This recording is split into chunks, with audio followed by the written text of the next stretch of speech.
En Negocios Televisión, negocios sostenibles.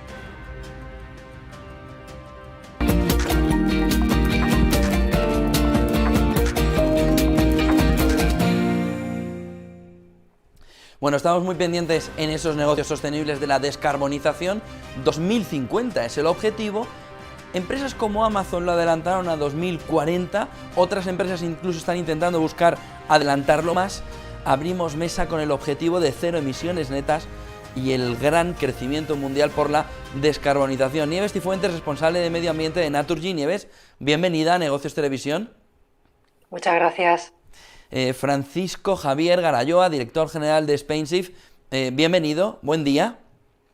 Buen día, muchas gracias. Y Pablo Cano, director de inversiones de Now Sustainable Asset Management. Pablo, buenos días. Muy buenos días, muchas gracias. Queríamos ver cómo la economía circular es sin duda una fuente de riqueza y cómo se traduce en esto en convivencia entre sostenibilidad y también rentabilidad económica. Nieves, ¿cómo lo afrontáis? ¿Cómo se ve desde Naturgy esa economía circular y cómo puede ayudar a todos los objetivos ODS y a ese proceso de descarbonización? Bueno, la economía circular pues viene a cambiar un paradigma que yo creo que ya nos hemos dado cuenta de que es erróneo, de que puede haber un crecimiento económico infinito a partir de unos recursos naturales que son limitados, ¿no? Lo que dice básicamente la economía circular es hagamos que todos los materiales y los recursos permanezcan el mayor tiempo posible dentro del ciclo económico.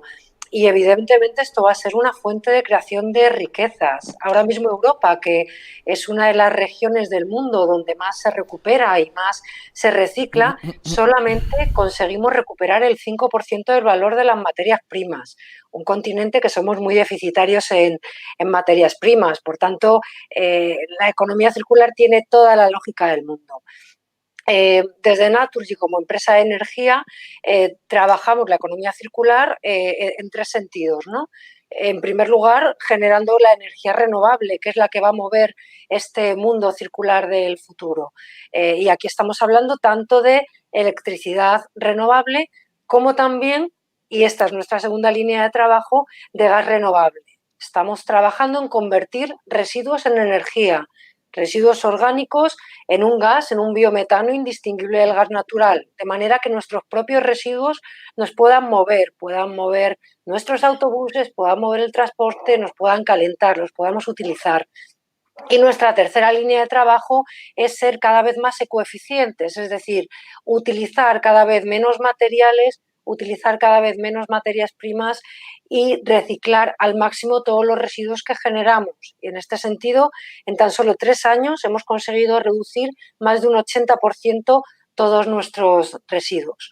Por tanto, para nosotros la economía circular es un cambio de paradigma y desde luego una apuesta de futuro y será sin duda una fuente de riqueza que contribuirá al cumplimiento de los ODS en todo el mundo. No las empresas, sino China ya ha dicho que intentará ese proceso de descarbonización en 2060. Joe Biden, una de sus primeras medidas ha sido volver a ese acuerdo de París. ¿Cómo afectan estos escenarios a las inversiones, Pablo? Pues de manera positiva, eso está claro, ¿no? Cuanto más, al final, si los gobiernos están alineados y la regulación acompaña, pues desde luego las compañías, el potencial de crecimiento y el potencial de cambio es todavía mayor, ¿no? Yo destacaría sobre todo de las dos que has dicho, China, yo creo que es más relevante porque el peso del sector público es mayor en esa economía, ¿no? Y además es el mayor emisor de CO2 en el mundo. En Estados Unidos, por supuesto que es relevante, la regulación acompañará, pero en Estados Unidos ya estábamos viendo una carrera de las compañías pues, para ser 100% autosuficientes con energías renovables. Google me parece que fue ya en el 2018 la primera compañía que fue autosuficiente con energías renovables, después fue Microsoft. Nosotros ya estamos haciendo un seguimiento muy cercano, sobre todo porque ya ha habido las compañías que a nosotros más preocupan, sobre todo para la emisión de CO2, que son las de las plataformas logísticas, ¿no? Las plataformas logísticas de verdad, las de más de 100.000 vehículos, ¿no? Pues una Walmart, un Amazon, un FedEx, todas ellas pues están cambiando la tecnología y ahí hay una oportunidad de crecimiento pues importante, ¿no? En Europa también se está produciendo esa carrera por las compañías IKEA, Carrefour, todas ellas están marcando ya objetivos pues claros de llegar a la autosuficiencia energética con una emisión cero, ¿no? Hay mucho crecimiento y hay mucha rentabilidad por delante y, sobre todo, la palabra que más nos gusta a nosotros es que hay muchísima visibilidad. Para los 5 o 10 años la visibilidad es tremenda. ¿Francisco? Sí. Bueno, un poco en la misma línea que la intervención anterior. Nosotros creemos que bueno, es fundamental, ¿no?, este cambio de posicionamiento tanto de China como Estados Unidos, sobre todo porque son los grandes emisores de CO2, un poco por hacernos a la idea o tener un poco el dato, ¿no? Estados Unidos representa 1/3 del exceso de dióxido de carbono, o sea, 1/3. Y ya si sumamos la parte de China, pues son los grandes emisores, ¿no? Claro, tener un acuerdo como el de París, en el que el compromiso global de todos los firmantes es clave y donde se habla de una reducción y un posicionamiento deseable en el 1,5 grados respecto a la época industrial. Bueno, todo esto sin China y sin Estados Unidos vamos, no tiene ningún sentido. De hecho, los datos que salen este año de consecución de estos objetivos, pues se queda muy, muy distante, ¿no? Entonces, es una magnífica noticia. Y luego, pues, no sé, por dar algunos datos específicos, el plan de estímulos que ha aprobado Biden para los 4 años para la reducción de emisiones es de 2 billones, 2 billones, solo el plan de estímulos. Lo comparamos con la asignación presupuestaria de la Unión Europea. La Unión Europea fija un importe de 1 billón a 10 años. Es cierto que las economías son distintas y que la economía americana y la europea son distintas, pero bueno, para ser un cambio tan radical viniendo del momento Trump al cambio Biden, yo creo que es muy importante. Y no solo eso, sino hay todo un paquete de medidas que se han tomado y que además hay un marco regulatorio donde antes se dificultaba la inversión sostenible, por ejemplo, en planes de pensiones, de alguna forma desvinculándolo del concepto de rentabilidad. En este momento se están revisando las normativas, se están paralizando proyectos que de alguna forma rompían esa línea de protección a todo lo que era no emisiones, todo lo que era industria con líneas alternativas. Bueno, es un cambio muy importante. Y si nos vamos a China, por marcar también una referencia, bueno, China en este momento copreside con la Unión Europea el grupo de expertos, el Task Force sobre la taxonomía en finanzas sostenibles. O sea, todo lo que estamos viendo del Plan de Finanzas Sostenibles europeo, que está aterrizando aquí, la información no financiera, en fin, todo el gran paquete europeo se está tratando de trasladar también a China. Y China y Europa están copresidiendo ese Task Force. Con idea de que todos los avances europeos se puedan trasladar a China también. O sea, que se está moviendo, hay señales claras de que los grandes pesos pesados en ese sentido que son China y Europa, con este cambio van a propiciar un acelerón muy, muy importante en lo que eran los objetivos del COP21 de París, lo cual, buena noticia. Nieves, ¿eso afecta también y ayuda a las empresas como Naturgy a cumplir también sus objetivos dentro de un entorno en el que es más factible o en el que es más cómodo poder realizar esos cambios porque también se están realizando a nivel geopolítico?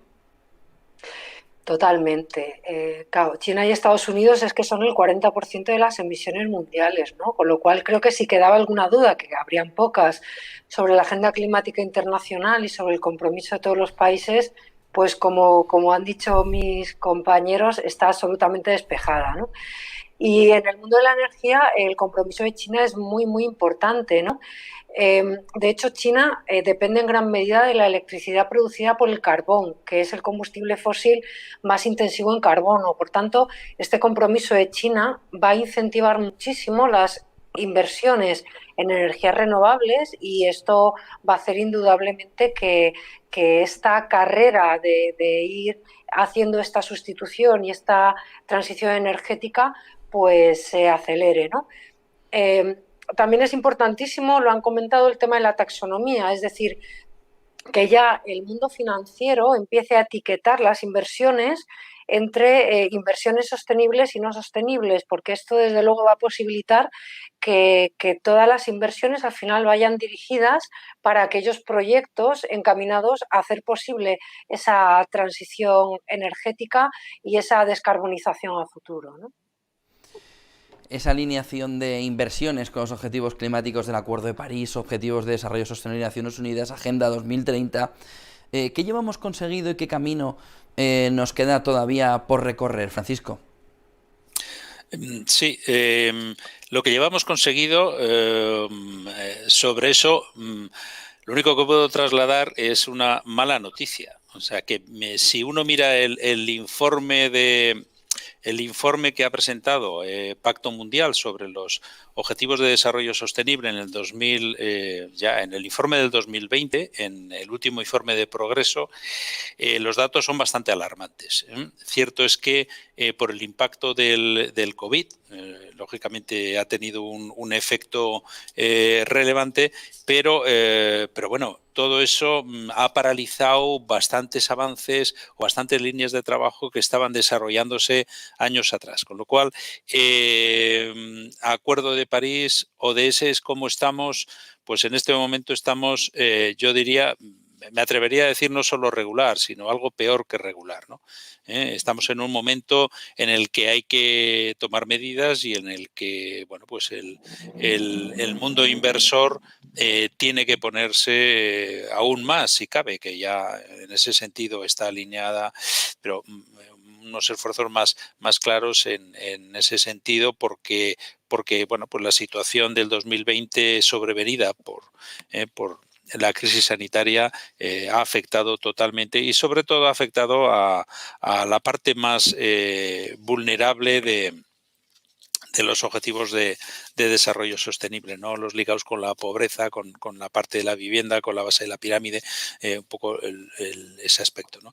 Y si nos vamos a cómo estamos dentro del desarrollo del pacto del COP21 y bueno, yo diría que hay pues nos pasa un poco lo mismo. A nivel europeo, con el European Green Deal y los compromisos de diciembre del 2019, bueno, se arrancó con mucha fuerza. El año 2020, a partir del impacto del COVID, esto trastornó, o sea, rompió todos los esquemas, el buen avance que estaba previsto y bueno, no obstante, en Europa la reacción ha sido positiva. El European Green Deal luego se conecta con el programa Next Generation de recuperación económica que también atiende a toda la problemática de recuperación de los distintos países de la Unión Europea, no solo en la parte medioambiental, también con un enfoque claro en la parte de recuperación social y sobre todo en la incentivación en el empleo.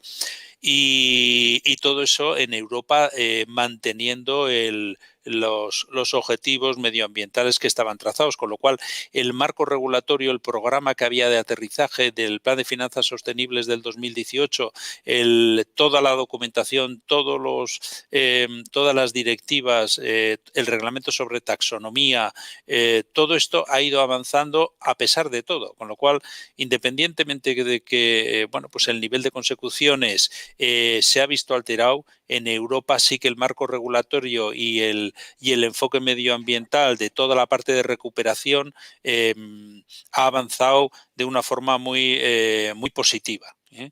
Ahora tenemos que ver los resultados. Este año tenemos que ver cómo eso se va materializando. De hecho, la parte del marco regulatorio está aterrizando, ¿no? Este mes, el día 10 de marzo, entra en vigor en España toda la parte de información no financiera de las entidades gestoras, intermediarios financieros, con lo cual está llegando a la práctica. Pero bueno, estábamos hablando de Europa. Si nos vamos a Estados Unidos, pues ya hemos visto el panorama Trump en Estados Unidos. Se estaba frenando todo el avance en las medidas en pro del cambio climático para frenar el nuevo modelo energético. Bueno, pues todo esto en Estados Unidos, bueno, pues ha estado frenado de alguna manera, independientemente de que luego los estados y las empresas, las grandes corporaciones, han sido muy activas. Pero bueno, faltaba el impulso público que ahora con Biden probablemente todo apunta a que esté ahí, ¿no? Y luego, bueno, pues todo esto ha generado tensiones importantes también. El acuerdo, porque no solo ha afectado a Estados Unidos, ¿no?, sino que en las mismas relaciones con China, el pacto de Asia-Pacífico, todo el tema de relaciones comerciales, las tensiones que se han generado a nivel internacional, tampoco han sido un buen terreno de juego para que se desarrollara en otros foros, otros continentes, ¿no? Entonces, bueno, esta es la situación que yo creo, por lo menos nosotros lo vemos desde la visión general, de los distintos grupos de interés que nosotros representamos en la asociación. Bueno, estamos viendo esto, pero este es un panorama que yo creo que es bastante general y que es resultado de una situación anómala totalmente, que es la que hemos sufrido y todavía, tristemente, estamos sufriendo en este año 2020-2021 por el impacto del COVID. Pablo, ¿qué hemos conseguido, qué llevamos conseguido, qué camino nos queda por recorrer? Sí, pues yo me quedo con las dos ideas que se acaban de comentar, ¿no? Una, que queda mucho por hacer, eso es un hecho, es una realidad. Nosotros lo estamos viendo con las compañías cuando vamos a visitarlas y les comentamos. Muchas compañías ya se han puesto las pilas, ¿eh? Claro ejemplo es por Naturgy o las grandes compañías, Telefónica también, pues ya en las memorias de sostenibilidad tienes Inditex también, ¿no? Tienes datos de cómo están afectando sus políticas en los ODS, ¿no? Pero hay muchas compañías, especialmente las medianas y pequeñas, que aún queda mucho por hacer. Ese recorrido pues aún es extenso. Pero con optimismo, porque el plan de recuperación europeo, como acabamos de comentar, es un impulso importantísimo, ¿no? Nosotros ahí, por ejemplo, en cartera, de las compañías que tenemos en cartera, que son unas 33, pues una gran parte, el 80% de ellas se van a ver claramente beneficiadas gracias a este plan de recuperación europeo, ¿no? O sea, aquí es verdad que queda mucho por hacer y hablando con las compañías, pues de hecho hay muchas que se acercan a decirnos, oye, ¿qué es lo que estáis mirando? ¿Qué queréis? ¿Qué buscáis? Y cómo adaptamos nosotros la memoria de sostenibilidad y la información, cómo la publicamos, ¿no? Para que los inversores pues vean que sí que estamos trabajando en ello. ¿Vosotros qué estáis pidiendo, ¿no? Esas serían las compañías medianas, pequeñas. Claramente las compañías grandes sí que se han puesto las pilas, eso es un empujón importante y esa inercia va a tirar del resto de compañías, ¿no? Aún queda mucho por hacer, pero con optimismo. Nosotros la verdad es que sí que vemos que hay un interés general por cumplir, por informar, por aplicar políticas que realmente influyan en esos ODS, ¿no? Y luego con mucho optimismo por el plan de recuperación europeo que está muy focalizado en la eficiencia energética. Ahí nosotros es una temática que vemos pues, de crecimiento para los próximos años con mucha visibilidad, ¿no? Descarbonización, punto clave en todo el movimiento de sostenibilidad. Nieves, ¿cómo estáis trabajando desde Naturgy en ese camino precisamente hacia la descarbonización? Bueno, pues en primer lugar, para nosotros la transición energética es una oportunidad, ¿no? Yo creo que ese es el primer punto que cualquier compañía que quiere estar en ese futuro sostenible tiene que tener, y más si es de energía. Nosotros estamos trabajando en la descarbonización con nuestro plan estratégico, es decir, nuestro plan estratégico a 2022 surge de una reflexión y surge de este convencimiento de que tenemos que ser un actor absolutamente clave en esta transición energética. y apostamos por 3 palancas. Renovables, energías renovables, repito, no solo electricidad, que es a lo que estamos acostumbrados a pensar, sino también gas renovable, que va a tener un papel clave en el futuro y más en un país como España de gran potencial, en la electrificación de la economía y en utilizar el gas como una palanca clave de la transición para la reducción rápida de emisiones. Este plan estratégico se destila en objetivos muy concretos, como triplicar nuestra potencia renovable instalada, y desde el 2017, que sería nuestro año base, ya hemos visto cómo hemos avanzado en este camino hacia la descarbonización. De hecho, en tan solo 3 años hemos conseguido ya reducir un 30% de todas nuestras emisiones directas de CO2, ¿no? ¿Cómo lo hemos hecho? Básicamente inversión en renovables.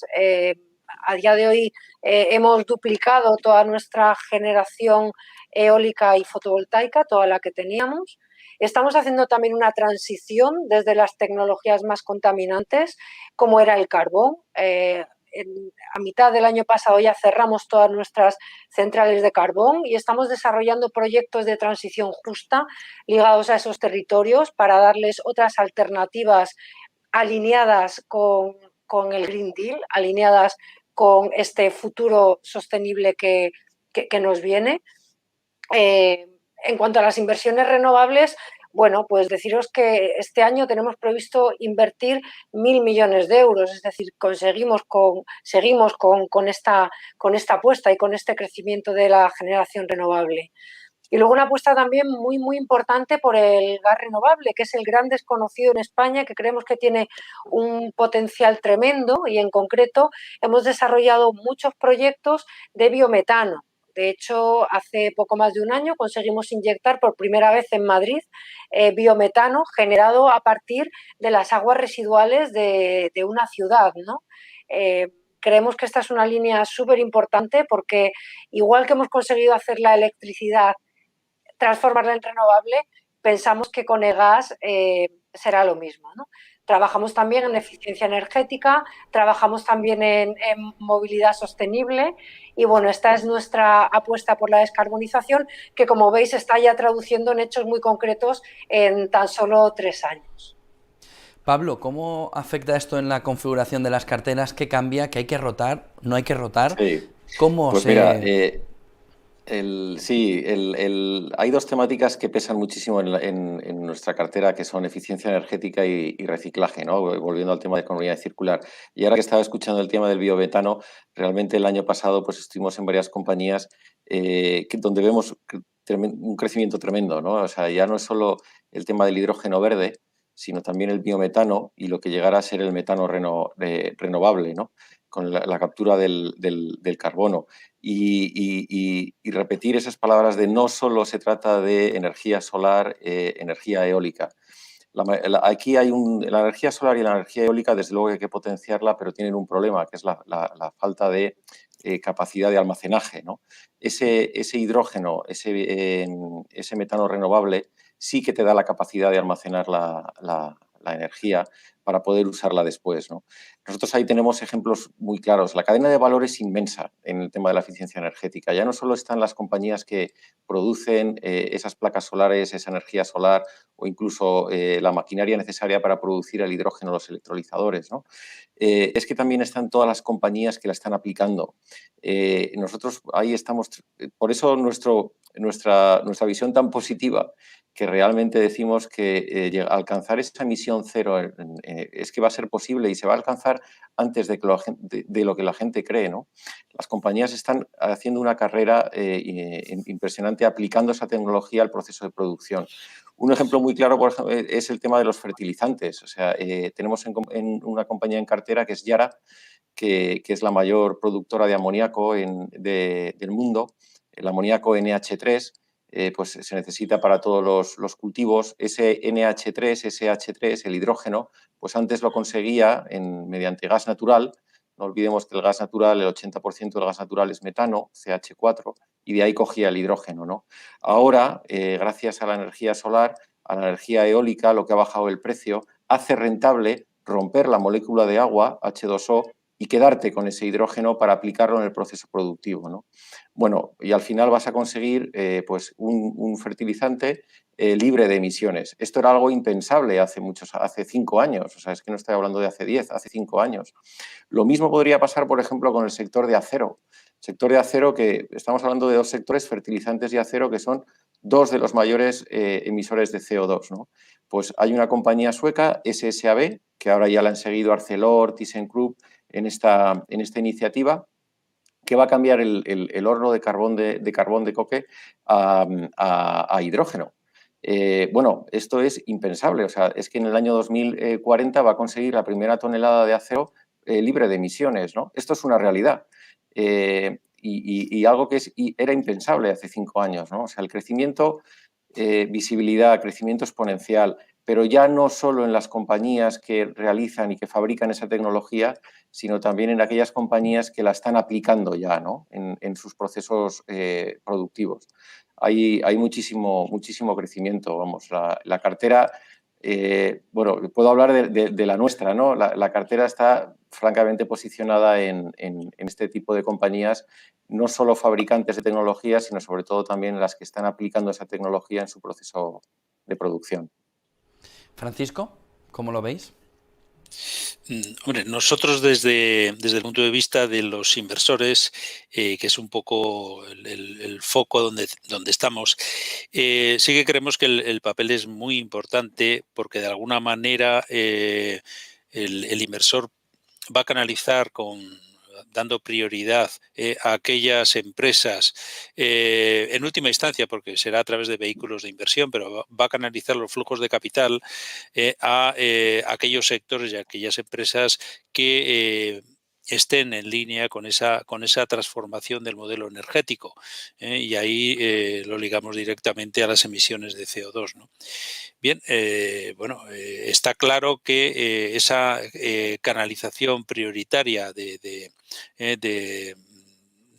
fondos, de capital, sumado también pues a la suscripción a todo lo que es las iniciativas potenciadas de emisiones de bonos sostenibles, bonos dentro de los sostenibles, metemos todo, metemos la parte de los bonos verdes, bonos azules, bonos de transición, todo aquello que pueda ser, además desde las administraciones públicas, son bonos públicos, bonos privados y canalización hasta el inversor, tanto institucional, sobre todo es el institucional, pero también puede llegar al retail, que cada vez poco a poco está también participando este proceso de apoyo desde el ahorro, desde la inversión a todo lo que es el cambio del modelo energético, pues claramente ahí los inversores en general tienen un papel muy relevante, ¿no? Entonces, yo creo que es un elemento clave, este enfoque del inversor sostenible, que además cada vez se está potenciando más, y eso hacia las empresas que están en ese proceso de alineamiento con la reducción de emisiones. Si nos vamos ya a los sectores, hay sectores muy ligados con las energías fósiles, y ahí es una cuestión también de riesgos, riesgos de activos varados. Un poco el inversor lógicamente contempla la inversión con los criterios tradicionales de riesgos y con los criterios de oportunidad de negocio y los impactos en el medio ambiente, y dentro de la parte de impactos estaría todo lo que es la parte de emisiones y mejora con la canalización de estos recursos a esa mejora en cuanto a menos emisiones. Pero no nos olvidemos, el inversor sostenible valora los riesgos y las oportunidades, y el quedarse atrás en todo este proceso de transformación, el ir a contracorriente, entendemos que desde el punto de vista del inversor va a estar fuertemente penalizado. Y en ese sentido, yo creo que es clave el tener en cuenta esto. O sea, ya no solo desde el punto de vista del ciudadano, desde el punto de vista de las administraciones, de lo que es todo el movimiento de reducción de emisiones, toda esa apuesta de protección por el medio ambiente. Además de eso, bueno, el inversor ahí claramente va a discriminar entre aquellas empresas, aquellos, no digo sectores porque aquí hay que bajar a nivel de empresa, sino a nivel de empresa aquellas que bueno, de alguna forma son o están más avanzadas en ese sentido, con lo cual habrá que premiarlas desde el punto de vista del inversor. Aquellas que están en proceso de transformación, que no hay que olvidarlas, son muy, muy importantes, desde luego no descartarlas, sino al contrario, apoyar ese proceso de transformación desde el inversor, es un aspecto fundamental. Y luego, bueno, pues estarán aquellas empresas que por las circunstancias, su propia política, pues, bueno, tenemos negacionistas en el tema sanitario, pues también en el tema medioambiental hay negacionistas. Pues bueno, pues en ese sentido, pues ahí entrará el aspecto de riesgo, que valorará el inversor, pues de alguna forma para, bueno, pues centrar el objetivo suyo en otros en otros sectores, ¿no? Pero en otras empresas donde y además con la información financiera que ahora mismo vamos a tener, el nivel de transparencia que vamos a tener, el inversor va a conocer perfectamente dónde canaliza sus recursos. Por lo tanto, bueno, la sensibilidad todavía va a ser muchísimo mayor. Por lo tanto, la palanca esta de la inversión en pro de la transformación del modelo energético, nosotros vemos que es fundamental y además vemos que el impulso que se está dando es fundamental, es clave, pero no únicamente por conceptos bueno, altruistas, que también, sino por conceptos de análisis de riesgos y por una visión de oportunidades de negocio. O sea, detrás de esto hay oportunidades de negocio dentro de lo que es todo el proceso de transformación muy, muy relevantes y con retornos para el inversor y, bueno, pues lo que es la actividad de negocio y, desde luego, no afrontar el proceso de transición a un modelo energético neutro en emisiones, como la Unión Europea, con los plazos que cada uno establece. China unos, en la Unión Europea otros, pero bueno, con ese objetivo global de llegar, de terminar el siglo en ese compromiso de emisiones, yo creo que el que no esté ahí, evidentemente, genera un riesgo para el inversor y lo va a valorar así, ¿no? Mirando también, Nieves, a cómo se está comportando la Unión Europea con ese acuerdo, con ese Green Deal que nos comentabas antes, ¿en qué situación se encuentra España a ese respecto? Bueno, pues yo creo que en España estamos en el camino, ¿no? O sea, pienso que efectivamente a lo mejor no hemos avanzado demasiado en los últimos años, pero sí creo que se han sentado las bases, que hay un convencimiento, que tenemos ya las métricas, que tenemos ya además la regulación preparada como para que la próxima década sea la década de la acción y veamos cambios mucho más rápidos de lo que yo creo que nos podemos imaginar. En lo que es el sector energía y cambio climático, pues creo que a nivel España es paradigmático que somos el sector que más ha reducido sus emisiones, es decir, estamos transformándonos profundamente. Es verdad que la energía es responsable de las 2/3 partes de las emisiones de CO2 en el mundo, pero también es verdad que es el sector que más esfuerzos de transformación está haciendo, ¿no? Y en ese sentido, pues evidentemente va a ser un sector con grandes oportunidades para la inversión. Es que yo creo que tenemos que pensar que en los próximos 30 años todas las infraestructuras y todos los equipos que generen, procesen, transporten o consuman la electricidad y la energía van a tener que ser absolutamente renovados, ¿no? Por tanto, va a haber un esfuerzo muy grande de transformación, se van a requerir muchas inversiones y además tenemos viento de cola. O sea, yo por primera vez llevo más de 25 años trabajando y ahora mismo lo ambiental y lo económico están absolutamente alineados, ¿no? O sea, ya no hay discusión. está claro que una compañía con objetivos ambientales, una compañía sostenible, con un plan de sostenibilidad claro, es una compañía mucho más fiable, es una compañía con mucho menos riesgos, está atrayendo inversores, y esto que ha pasado pues hace pocos años, yo creo que va a tener un efecto transformador súper importante, ¿no? A esto hay que unirle, y un poco como positivo, el COVID y la recuperación del COVID. O sea, el COVID nos ha enseñado muchas cosas. En primer lugar, a escuchar a la ciencia, a escuchar a los científicos y a actuar un poco en consecuencia. En segundo lugar, nos ha enseñado el precio de la inacción, es decir, es que no hacer nada es muy caro, ¿no? Lo ha sido caro en vidas humanas en el tema del COVID, y en el cambio climático pues podemos hacer un paralelismo bastante similar, ¿no?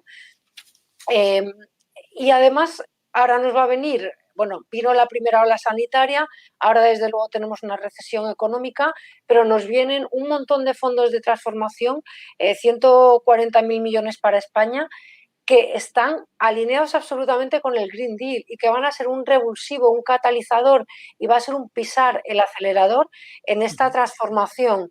Y desde luego creemos que vamos a conseguir transformar la economía, transformar la industria del país para hacerla muchísimo más sostenible, alineada con el Green Deal, puesto que estos fondos se van a dar con criterios de sostenibilidad, es decir, proyectos que no sean sostenibles, proyectos que no apunten hacia esta neutralidad 2050, hasta esta creación de empleo, hasta este tejido verde que hay que crear y hacia dónde tenemos que ir, pues no van a ser seleccionados y no van a recibir fondos, ¿no? Por tanto, pienso que estamos en un momento dulce y que vamos a ver cambios muy rápidos, ¿no? Nosotros, como compañía, pues hemos hecho una reflexión y hemos presentado a esta llamada de propuestas que ha habido, pues un montón de proyectos tractores de la economía española para potenciar esa recuperación económica, esta recuperación económica verde, ¿no? Estamos hablando de que hemos identificado más de 13.000 millones de euros, ¿no? Pues desde planes de movilidad para instalar hidrogeneras y de alguna manera posibilitar el uso de ese hidrógeno, que va a ser el combustible del futuro, ¿no? En el sector transporte, como también pues de la mano de en Asturias estamos también promoviendo el mayor proyecto de hidrógeno verde, desde un parque eólico marino, otro en tierra, y para generar hidrógeno destinado a la industria y posibilitar que sectores que hasta hoy no se podían descarbonizar, ¿no? Se ha comentado el caso del acero, pues tengan un combustible con el cual lo puedan hacer. Un combustible que en el futuro pues va a ser técnica y económicamente viable su producción. España está apostando muy fuerte por ello, no queremos que se nos escape el tren del hidrógeno, y pensamos que en los próximos 5 años va a haber un cambio radical, y estos fondos de cohesión van a actuar como un catalizador para este Green Deal, ¿no? Es decir, yo creo que casi de los pocos efectos positivos que ha tenido el COVID, uno lo va a tener en esta consecución más rápida de los objetivos ambientales a nivel europeo y, por supuesto, a nivel nacional.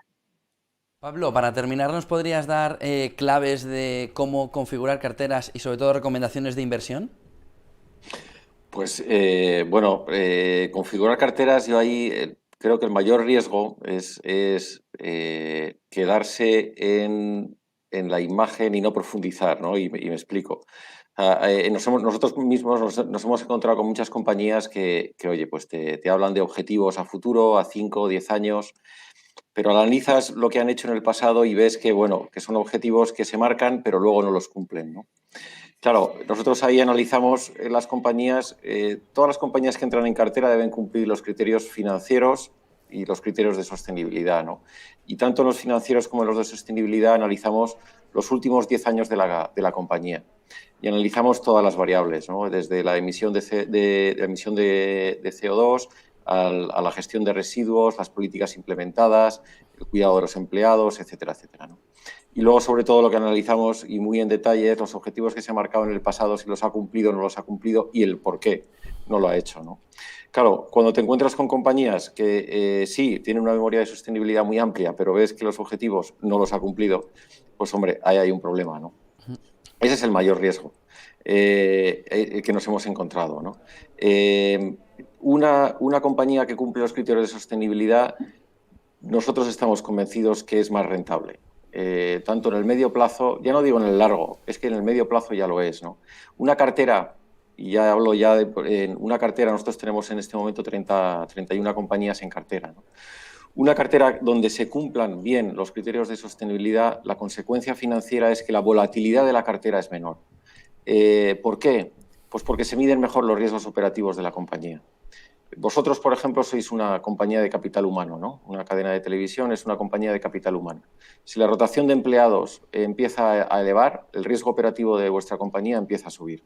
A igualdad de condiciones, nosotros siempre vamos a preferir una compañía donde el riesgo operativo sea menor, ¿no? Ese menor riesgo operativo, al final, lo que te hace, la conclusión final es que la cartera tenga una volatilidad menor, ¿no? La rentabilidad y la sostenibilidad van de la mano. O sea, eso nosotros estamos ahí convencidos. Recomendación de inversión. Pues hombre, yo siempre recomiendo donde tengo mis ahorros, que es en el fondo que gestiono, ¿no? NAO Europa Sostenible, como es lógico. Y aconsejar a los inversores, sobre todo, que se fijen en las políticas y la filosofía de inversión de los productos que vaya a comprar. Analice no solo los folletos, sino también la cartera, cómo ha evolucionado la cartera, cómo realiza los cambios de los activos, el por qué. Y si quiere invertir directamente en compañías, que haga eso, que analice los 10 últimos años de la compañía y, en especial, los objetivos que se marcó en el pasado, si los ha cumplido o no, y que vea el por qué. Siempre puede haber algún caso en el que no los cumpla y algún caso razonable y se puede entender, ¿no? Pero el por qué no lo han hecho y quedarse con aquellas compañías que sí que los han cumplido. Muchísimas gracias, Pablo Cano, director de inversiones de NAO Sustainable Asset Management. Buen día y buen negocio y gracias por acompañarnos en este especial. Muchas gracias a vosotros. Muchas gracias. Francisco Javier Garayoa, director general de SpainSafe, muchas gracias. Muchas gracias. Y Nieves Cifuentes, responsable de medio ambiente de Naturgy, un placer. Gracias. Gracias a vosotros. Buen día y buen negocio. Hasta aquí esta segunda mesa, descarbonización, objetivo cero emisiones netas, el gran crecimiento mundial, ese objetivo de 2050, 2040 incluso ya para algunas compañías. El dato del paro es el dato que está marcando la jornada, no en el mercado, que cae un 0,22%, no está marcando, simplemente es una corrección por lo que parece de lo que sucedió ayer. Lo que sí afecta es este dato. Así ha evolucionado el paro en España y falta un dato ahí para añadir en ese gráfico. 5 millones de parados lo ven en 2013, justo en el pico de la crisis, 4 millones en febrero de 2021. 4 millones es el titular del día sobre lo que está sucediendo en la economía. Pero es que han aumentado en 150.000 los